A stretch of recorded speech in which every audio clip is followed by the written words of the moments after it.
Ang programang ito ay rated SPG. Striktong patnubay at gabay ng magulang ang kailangan. Maaaring may masiselang tema, lengguwahe, karahasan, sexual, horror o droga na hindi angkop sa mga... Galing sa akin yung so may fingerprints ko di on din. Pati yung mga fingerprints ito Carlos kasi sa galing yung nagamit ko. Narito na nga ang ating mga karagdagan na aabangan bukas sa abot kamay na pangarap. Taranta na nga itong si Zoe na hindi niya maintindihan na humihingi nga siya ng tulong sa kanyang ina na si Moira na dapat daw ay gawan ito ng paraan dahil hindi naintindihan ni Moira ang ibig sabihin dito ni Zoe. At dito na nga na inamin ni Zoe na itong medical supplies na nakuha ng mga pulis ay galing nga sa kanya at ginamit ni Zoe iyon upang gamutin nga itong si Don Pepe. At pati nga din itong fingerprint daw ni Doc Carlos ay naroon din dahil galing din kay Doc Carlos ang mga gamot na iyon na ginamit ni Zoe. At dito naman nagalit itong si Moira na kung bakit ngayon lang daw sinabi ni Zoe na ngayon na nasa presento na nga sila.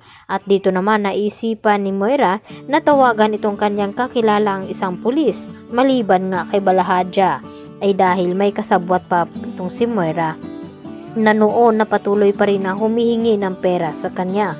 At ito ang tanging makakatulong sa kanya dahil pulis din ito at may malaking katungkulan at ipapawalang bisa itong fingerprint dito ni Zoe nang sa ganon ay malulusutan niya ito dahil hindi nga makakapayag itong si Moira na makulong nga itong kanyang anak dahil sa ginawa nito kay Don Pepe. Kaya nakonsensya naman ang husto itong si Zoe. Kahit hindi nga natuluyang masawi itong kanyang lolo Pepe, ay siya pa rin ang dahilan na kung bakit naghihirap ito ngayon. At dito naman na sinabi ni Moira na kumalma at huwag magpapahalata. Baka ito pa ang ikakabagsak sa kanila at baka dito sila makulong sa ginagawa nga dito ni Zoe.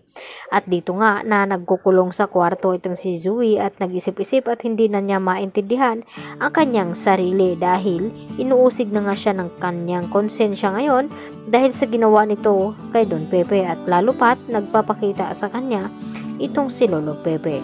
Samantala nagtanong-tanong naman itong si Giselle dito kina Annalyn at Doc Lindon na kung paano daw nangyari ng cardiac arrest itong kanyang ama na si Don Pepe.